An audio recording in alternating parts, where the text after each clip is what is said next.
welcome to a new Harry's Garage video. And wow, do we have a car in the garage today? Look at it. It's the Bloodhound land speed record car. This is doing a tour this week because they want to go out to Africa again and do the definitive run and set a new land speed record. And I'm very pleased that Stuart Emerson, who is CEO of the project, is in the garage to explain all and the facts behind this car and what it can do and how mental it is. We've been chatting for about 20 minutes, but I've got to get it on video. So Stuart, come and join me. Thank you ever so much for bringing it in the garage. It's a real pleasure, real pleasure. Thanks for having me. Well, it was quite a fit, wasn't it, trying to get it in the door? Yes, it was. Yeah, the tail fin had to come off, but it's in. It is. And here it is. It looks magnificent, if I say so myself. It's quite big, isn't it? And yeah, you have a background from RAF, so you've done jets just like Andy Green, haven't you? That sort of thing. Yes, as an engineer. So I did almost 20 years in the Air Force working on tornadoes and typhoons, which is obviously the link with Bloodhound. This has a Typhoon engine, as I understand it. And this, I can't get over the size of it. And I saw Thrust SSC, which was even bigger as well. That had two engines. But this one, you've sort of had another look at it, and this is designed in a different way. It's very long, but it's quite narrow, isn't it? Yes. So that's the big difference, and you've quite correctly identified. This is all about reducing drag. So the shape of this has been developed and evolved to reduce the drag and not just use pure brute force to punch through the air and break the speed of sound. Yeah.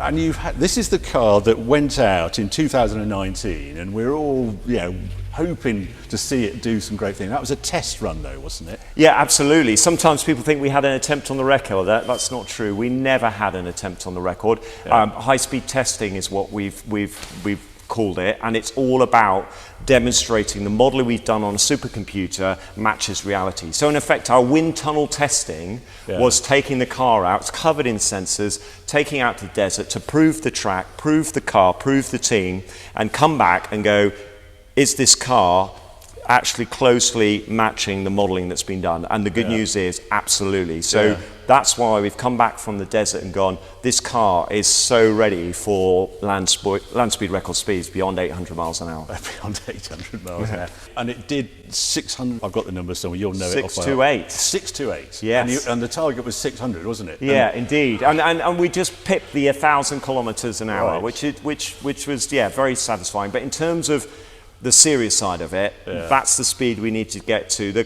Although the car's not going supersonic, the airflow starts going supersonic. So it's in the transonic region, and that's really important when you're starting to validate very complicated aerodynamic flow. Watch the video. There's a great video of you actually doing it.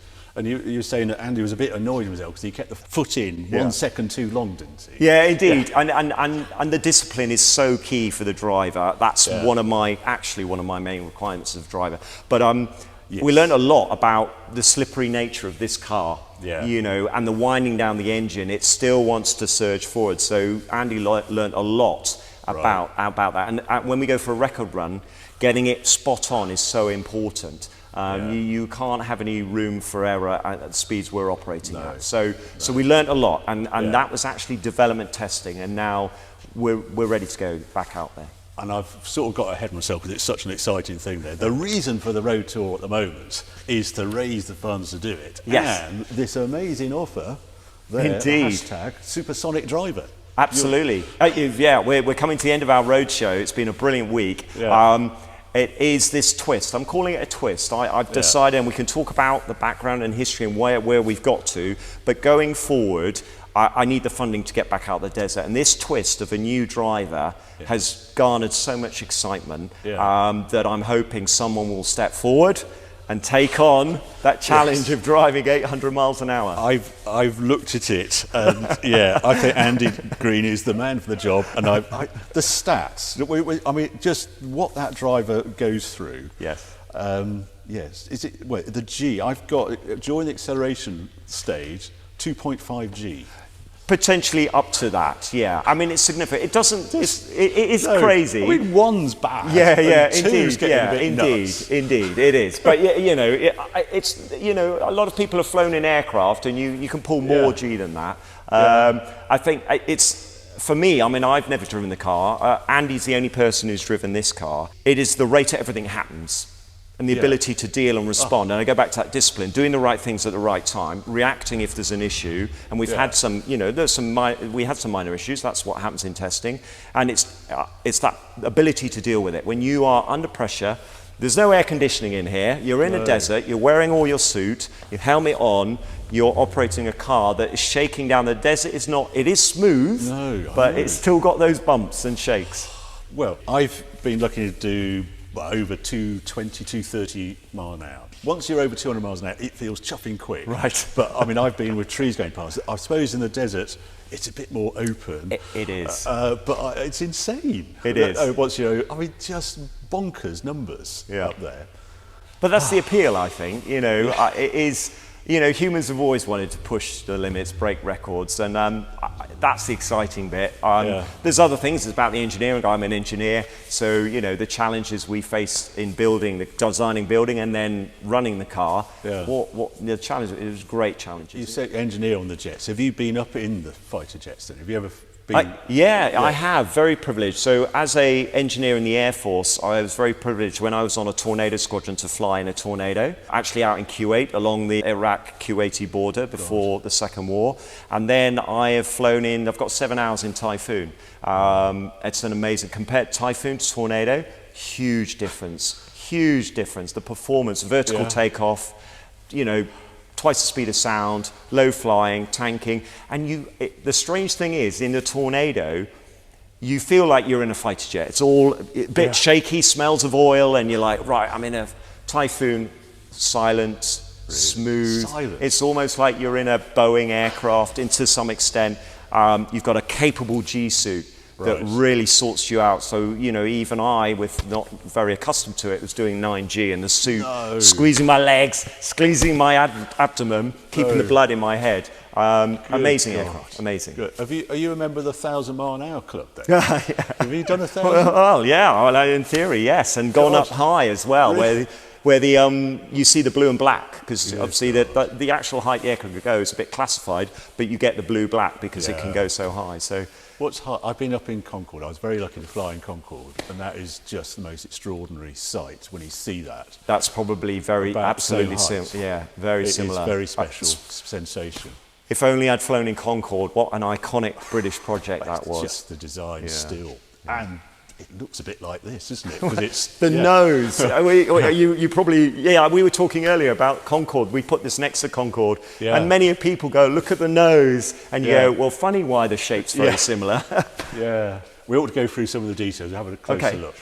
So, pointy nose, Concorde nose, that pierces the airflow, and that's when you get the sonic boom or something. That's the critical point, isn't it? It is. Break the sound barrier. Yeah, indeed. But shockwaves do start appearing on various other parts of the car, and they actually happen before the car goes supersonic. But when the car does go supersonic, the main shockwave starts moving back. That's the picture I've seen. Exactly. Yes. Yeah. Now, we ought to just say this isn't actually the car that was out in South Africa. This is a mock-up of it.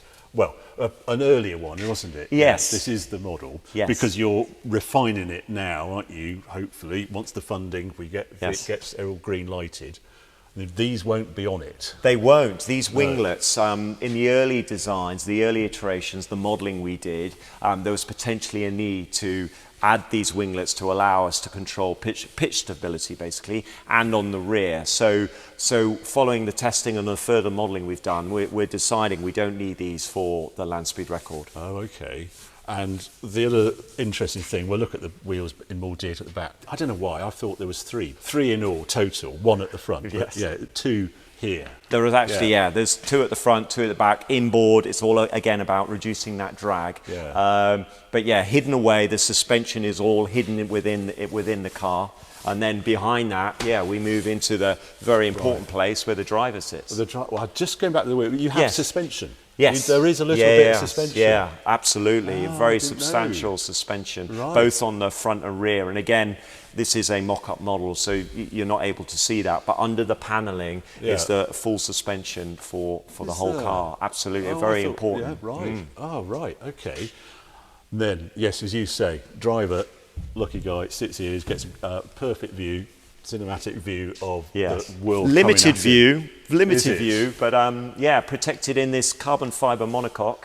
Best place for him, absolutely just in front of the engine intake. Is he locked in then? Is that how it works? Yeah, so fully strapped into the seat and within that whole safety cell of the carbon fibre monocoque. Hatch goes on, clamped in, and there we go. And actually an interesting fact is we have 2 coolant tanks on either side. So just behind this panel, we've got, on both sides, we've got coolant, and I can talk about that. But in essence, full of water. That's to add additional ballistic protection for the driver. So in effect, you've got these 2 water tanks, then you've got the carbon fibre safety cell. It's all about protecting the driver. So what's the water cooling then? So the jet engine needs cooling, and it's actually the oil needs cooling. So we've got, and obviously on this car we don't have a radiator grill, so we've got a quantity of water that will cool the oil, and the temperature will raise, but then when we get to the other end we can dump that heat by dumping the water, because we don't have the airflow cooling your radiator like you do in one of your wonderful cars. Right. The intake is there. Yeah. That is the jet engine up there. Yes, right across the top we've got intake, and then the intake goes probably most of the way down the length of the car from the front of the intake, and then we've got the actual jet engine itself sat in the top below the fin. Yeah, it's right back here. Oh right. Yeah. Civilian airplane, you see the jet on the wing, just there, the blades. Yeah. So that's right down here. Somewhere. Yeah, and it all goes back to this length thing. So we've got to stabilise the airflow, and actually that's a really clever part of the design, working with Rolls-Royce, because stable airflow in a jet engine or in a car or an aircraft going supersonic is really challenging. But because of the length of the car, we need the engine, the reheat, the flamey thing at the back has to be at the back. Right. So then you go, okay, the flamey thing has to be at the back. The engine, therefore, has to be at the back. Okay, but the intake, okay, we've got to work out where the optimum place to put the intake. And then you get into the clever airflow design. Actually, the front of the car, including the canopy, is all shaped in that weird shape, deliberately to set up the airflow before it even hits the intake for the engine. What's all in here then? So just behind the driver, we've got a rocket fuel tank, fairly substantial size. We haven't mentioned the rockets. No, no, indeed. Yes, so we'll come up with So again, getting all the stuff in, we've got a fuel tank for the rocket. We've got fuel tanks for the jet engine. We've got gearboxes and other technical equipment. We've got the what will be electric pump to drive the rocket fuel to the rocket. So then you need a battery pack. But before that, it wasn't. We're going electric now, but there's some history to that. Yes. And then so by the time you fill it all up, there's not much space left. Sorry, gearbox. What on earth do I need a gearbox on this thing for? Yeah, I'm not changing gear. Yeah, no, indeed. So what's that Indeed. doing? So you can drive the hydraulic system, and then we've got air brakes not shown on this car. Right. So it's all about, we're now moving on to how do we slow down. So air brakes, you need hydraulic rams to push air brakes out at high speed. Right. So hydraulic power is, again, so that's driven off the EJ200, the jet engine. We'll keep with a go bit at the moment. Yes, so we've got the jet engine, and that's got boost of, what's it? It's 20,000 pounds of thrust. Do you think is it? Oh, the EJ200. An amazing engine, keeping the figures simple. It weighs about a ton. Without reheat, without the flames out the back, max power, without that, you're looking at about 6 tons of thrust, okay? Right. You put the reheat in, it's going to go up to 9 tons of thrust, which means, you've got a ton of metal, a highly complicated piece of machinery, you get it running, and it'll push out 9 tons of thrust. It's unbelievable. And that, if we were to point this car straight up, it would go up and accelerate significantly. I mean, we ran it around the 7-ton mark in South Africa. Right. So with 9 tons of thrust, it's off. Yeah, with 3 tons being kicked up the backside. Yes. Right. And does it, when you do the run, you start the run, does he add the reheat from the moment he says, right, we're off?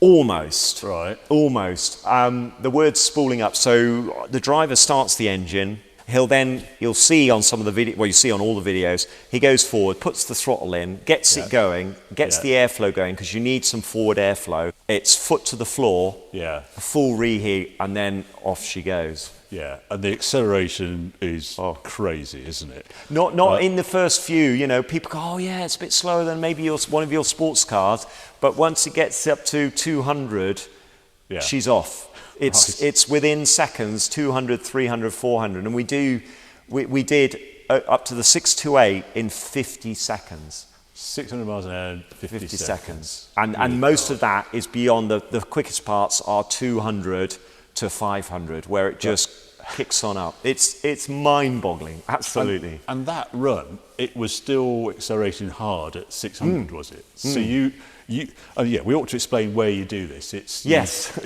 South Africa. You found one of these amazing places, vistas, that's just nothing, isn't it? Amazing place in the middle of nowhere, beautiful, but just perfectly flat because it gets the regular flooding, and that's key. Some of the historic places are not getting the regular flooding. They need to keep them perfectly flat. Right. So Bonneville salt flat salt. So what's the surface where you are? Where you go? Yeah, it's a dry lake bed. So you imagine in a desert, it's been flooded. It's yellow, sandy, in very simple terms, very dried out yellow, sandy lake bed. Pretty flat, 12 miles of flatness. Right. We've cleared it of stones, which is obviously a big issue, and there's been some big stones, but the majority of small stones have been removed. The texture does change. Right. So we noticed, Andy, there were some performance issues as we went through various textures of the desert, and so it's not perfect everywhere. What I remember. But we don't have any undulation. I mean, for a car doing 800 miles an hour, that wouldn't be a good thing. No. Good Lord. So you've done 50 seconds to 600 miles, and it's still accelerating at that point. Yes, it wants to go, and but that goes back to why we were out there. It's all about testing. So we needed that speed because the airflow's transonic. We're in that. But it could go faster with the jet engine. Right. Wheels. Yes. Not your average wheel, this at all, is it? No. And solid. Metal. Aluminium alloy, metallic wheels. They took a long time developing this. The shape, the design, testing them up, spinning them at high speed. And one of our concerns, my concerns, was obviously, whilst we were confident they would be good, and that on the surface the worry was whatever damage. You know, you are interfacing a 7-ton car with a desert, and there are some small stones and so on. And actually really impressed with, we've got spares, but we don't even need to go there. All the wheels that we used are in still perfect. They've got tiny nicks and so on, but no structural damage to them whatsoever. Well, I was looking at it's 10,200 RPM maximum speed on this, isn't it? And that's 50,000 G at the rim. Yes, at that. It's phenomenal. But I think what's interesting compared to probably your previous videos is obviously we're not driving the wheels. No. So they have no grip. They're perfectly smooth. But in very simple terms, the cross section is like the hull of a boat. So when you get up to high speed, the desert's behaving more like a fluid. So you're actually beginning to plane on the desert floor. And interestingly, the steering of the front wheels actually has an aerodynamic effect in steering the car rather than the grip on the desert. And so they won't actually spin directly to the speed of the car, so there's slip as well. Because there's no grip. There's nothing, there's very little grip. And actually skiing almost. Yeah, so like a boat plane. And then what I understand, when you're out there, you can't go up and down the same bit of desert as well. No, and so therefore, having one narrow strip's no good to us. And then the testing was all about the incremental speed. So I think literally the first run we did was like 100 miles per hour. And you saw this car pull away, and it just, but that's testing. And then we incremented the speed, but absolutely the wheels are putting putting tracks in the desert, so you can't go over the same. So we had multiple tracks all marked out on the desert floor, and we used a track for each run as we increased the speed. So that's quite a discipline, because you have a finite number of runs you can actually do when you rock out there on this record run. You may be surprised to hear that this is thoroughly planned through before we went there. It's like a military operation. Yeah, well, Isn't yeah, that weird? indeed. Yeah. So absolutely, and there are other reasons why you don't just get out there and keep running just till you've done what you know. It's very disciplined, and you might have to repeat a run based on something, but absolutely, it's all planned out, the number of tracks and the space we have, because we haven't got an infinitely wide desert as well. So all of that has to be worked out, and geography drives how we accelerate and how we stop, because there are limits to the size of the track. Because we're doing a record run. We're going to get to 800 miles an hour. How far have we gone to hit 800 miles an hour? Yeah, 5-6 miles. 5-6 miles of the 12. Of the 12, plus safety, but in very simple figures, that's what you're doing. So actually the profile is up quick, down quick. And therefore acceleration is important, deceleration is important, and you've covered, within less than 2 minutes, you've covered up to 10 to 12 miles. 10 to 12 miles. So you do need 12 miles. So Yes. you've got a couple of miles safety, which is crazy. But we at then that have speed, runoff. There is runoff that if it I was, see. yes, Right. But so it's not tracks, just stone yeah, wall. it's not a cliff or a mountain. No. You have a little bit. God, man. And I didn't see these on the car when he did 628 then. No, for the testing we need to do, we didn't need these fairings to reduce the drag further. But when we go back out to the desert, the rear wheels will have fairings to reduce the drag, and they significantly reduce the drag on the car, because, as you note, this is shaped like a pencil, but then the rear wheels are stuck out in that airflow. And it's a significant challenge to reduce that drag. But it's stability, isn't it? Exactly right. And this is where I do not want to be standing when this thing's running, isn't it? So, we'll look round the back here. Yeah. Now, jet engine up there, something else down there, isn't it? The rocket. Well, let's talk about the rocket. Yeah. So, not fitted on this car at the moment. Or not, sorry. On the real car. On the car that you took out. Yeah. Separate. You did not run the rocket at that point, did you? No. Why not? Why didn't you just bolt it on and just go? Yeah, indeed. So I was responsible for the safety running the car, and it goes back to the point about validating the data we've got on design of the car with the real car. And very much the high-speed testing was, we'll go out there and we'll validate. Because if we found a fundamental problem, a deviation between the modelling and the real car, we'd have to go back to the drawing board and redesign stuff. So it was that confidence check, the car is good to go, we can now come back and we can actually now precisely design the rocket and the size of the rocket and the power of the rocket into the car and go back out to the desert. So that's the reason. So with jet engine alone, you can't break the record. Will you get 763? No. You need that one, and that takes you beyond. Yeah. And as I understand it, you've got to break the record by an amount, haven't you? You can't do 1%. 1%. Yeah.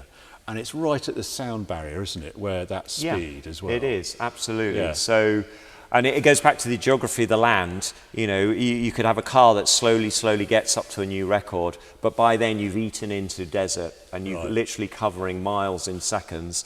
So you need the extra boost of the rocket to take you up to speed very quickly. So then you can start coming back down. A silly question, but isn't it just a bigger engine? You don't do away with the rocket and just a bigger jet engine? You would, but this is one of the most powerful jet engines in the world, and there isn't anything bigger, better.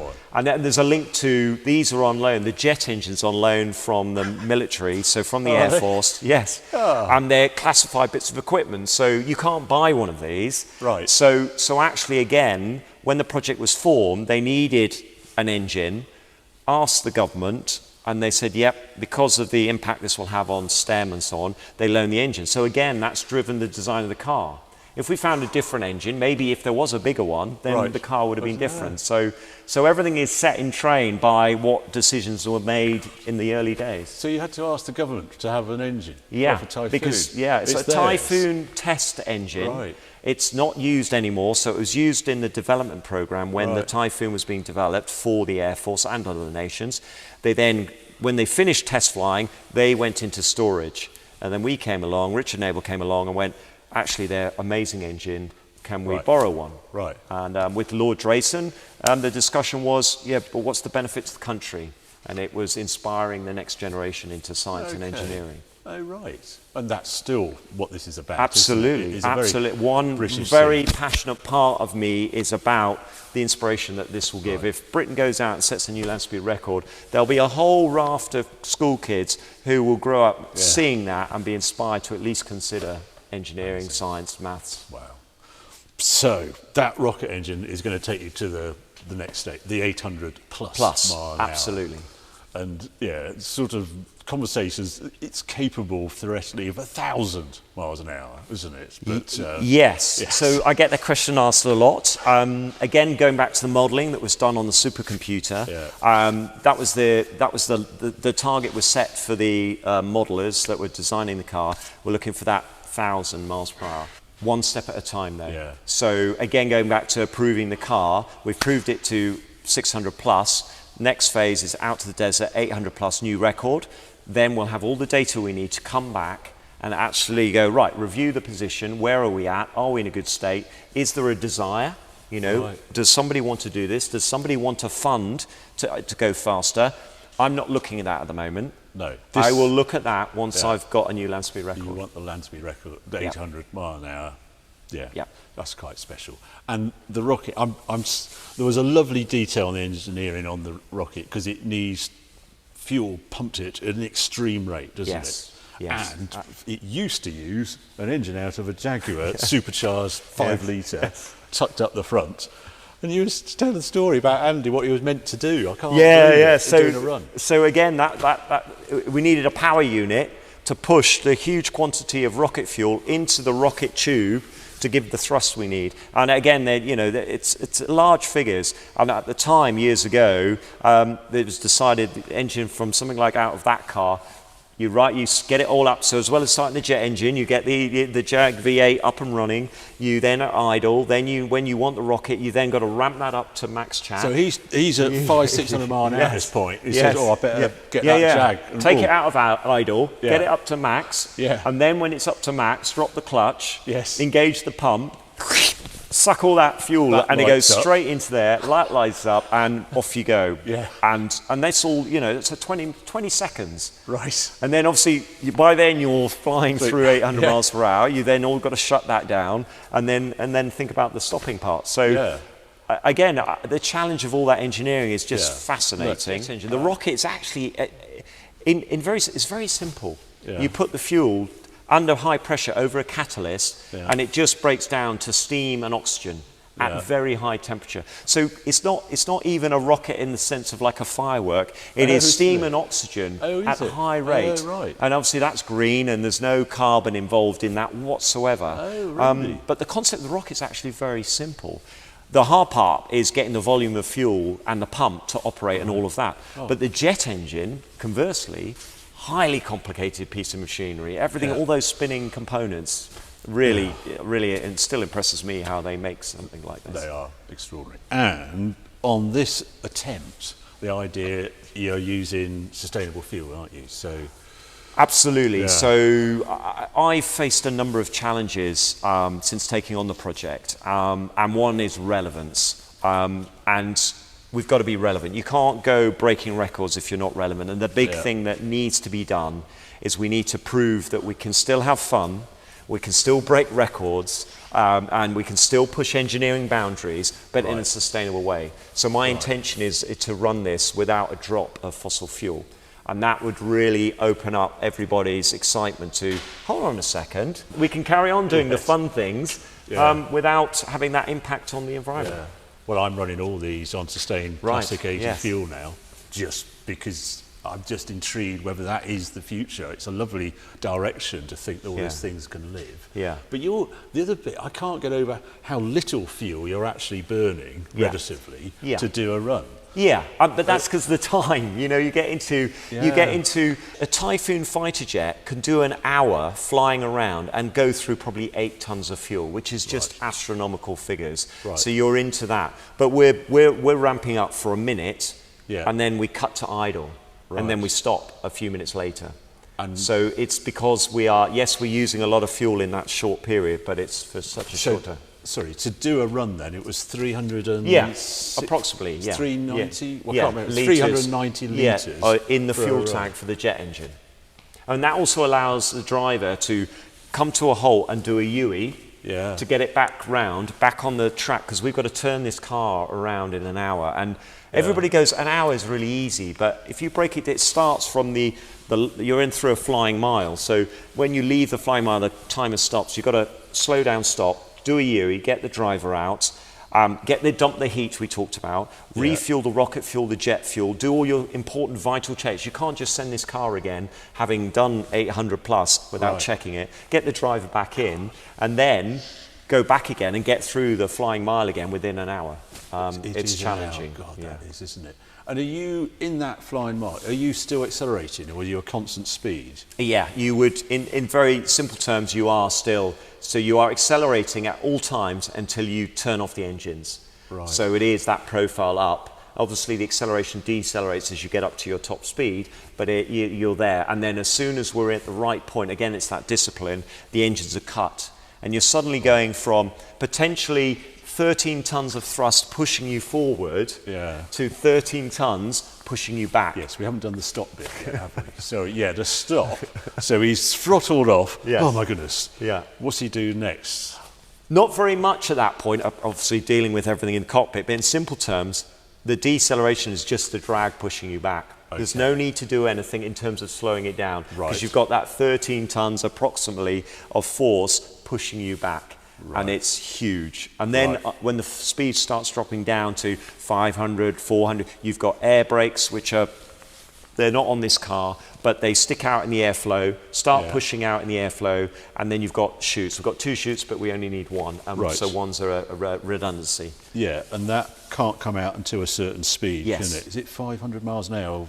Yeah, and we're finessing those speeds, having done the testing for it. So we did a number of parachute tests in South Africa. Again, that's the data we'll then go to when we finalise what we are going to do. So whilst we've done the testing, we've now, part of the phase of going back out is sit down and go, right, okay, we're now going to work our profile, work out exactly when we're doing what. And we also tested the air brakes out on the car as well in South Africa to understand the drag and the stability and so on. And then there's final bit is brakes on the wheels, isn't there? Yeah. So people go, well, they come in at the very last end. I know You're talking 200 miles an hour. Yes, and people go, but for us that's slow. So we get into, but it really is for slowing the car down in the final few hundred miles an hour. But more importantly, it's critical to stop the car in the right place. Right. If you don't stop it in the right place, the whole record run can be thrown out the window, because turning, you've got to get the car right on the exact same spot, right place to start the second run.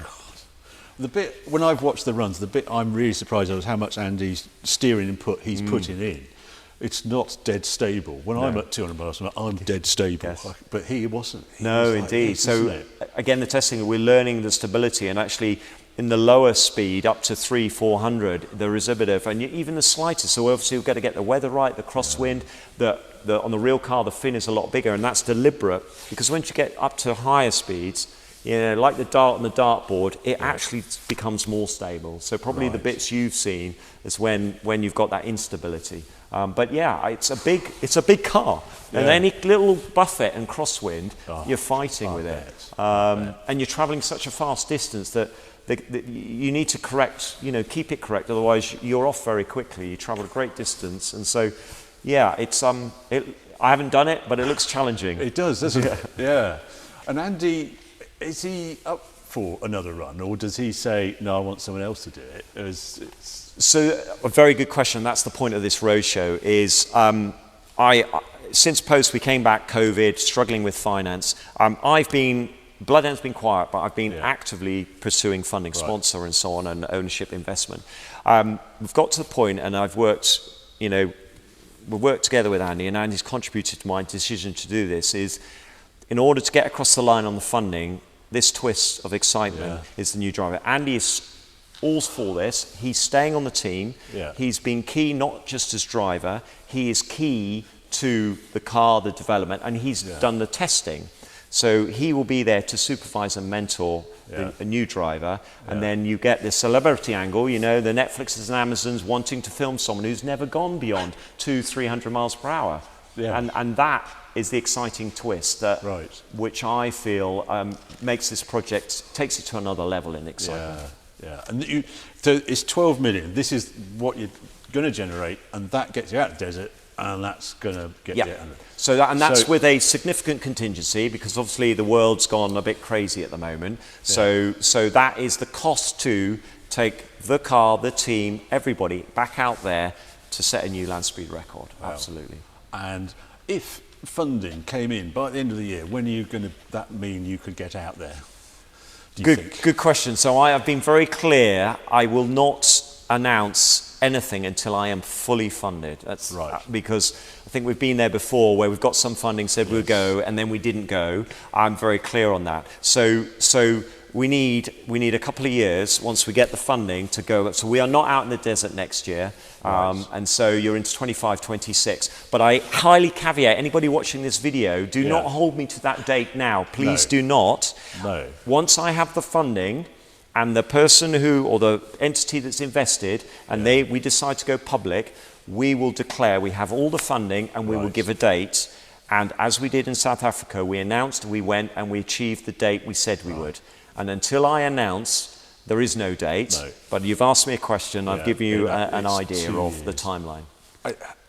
Just as I'm looking at this, I think 12 million isn't actually that much to what you could achieve. I'm amazed it's only 12 million. Yeah, it's a challenging time out there. But I'm confident, and I think the key thing I would say is the 12 million is not like a Formula One season, 1 year. No. So if hopefully someone steps forward and goes, I want to put my logo, change the colour of the car, make it my title sponsor, 12 million, they're going to get the announcement, they're going to get the year when we rebuild to prepare the car. So that's over a year. Then there's the deployment period. There's then all the hype surrounding deployment and setting record. And then when they come back. So you're looking at that 12 million over actually 3 years or longer. I mean, I'm absolutely certain we'll get a land speed record. Well, that will longer, whoever's logo's on that car will remain on there for a very long time. Well, you've got to remember the record currently set, 73, was 1997, wasn't it? Yeah. So it lives for a very long time at these big numbers, doesn't it? Absolutely. Because you're just running out of places where you can do this. Yeah. And the engineering challenge is growing as you go faster. Yeah. Well, it's utterly fascinating. I really hope you get the funding. How can I sort of put a little, I haven't got 12 million, but I want to put like 100 towards it or something. How you want a crowdfunding? How are you going to do that bit? That is not the intent. The intent is, I need the all funding at once. It's been looked at, the crowdfunding. It then gets everybody excited, and then it doesn't quite make it. This very much appeals, and it's sponsorship or investment, and potentially it's a group of investors could come forward. You get the sponsorship, you cover your initial 12 million. The Amazons and Netflix of this world with a new driver. I think that's hugely exciting. Imagine the interview when they've done their first run at 200. How was that? Yeah, it was fine. How was 300? How was 400? Their eyes, and we'll have cockpit camera. And so there's another one. And then the merchandise and the rights afterwards. So I think it's a good investment opportunity. Well, hugely exciting. It's so nice to sit in the garage. Yeah, well, that was that. I'm impressed that Derek got it in the garage. He's a great driver. It's brilliant. Well, thanks for having me. Oh, it's a pleasure. Just seeing it come past the house when you arrived. Oh my Lord, what are we doing today? But fantastic, Stuart. Wonderful story. Yeah, it's going to happen. It's gonna happen. Well, maybe one day we get the real car here. Somewhere to store it. Yeah, we've got space. We'll see. Perfect. There you go. Thank you. Such an exciting project. I hope you liked that deep dive into this speed record, land speed record. If you did, well, keep watching, keep subscribing. More videos coming on very soon. Bloodhound control, clear to roll. Wind is southerly, 3, gusting 6 miles per hour. Bloodhound.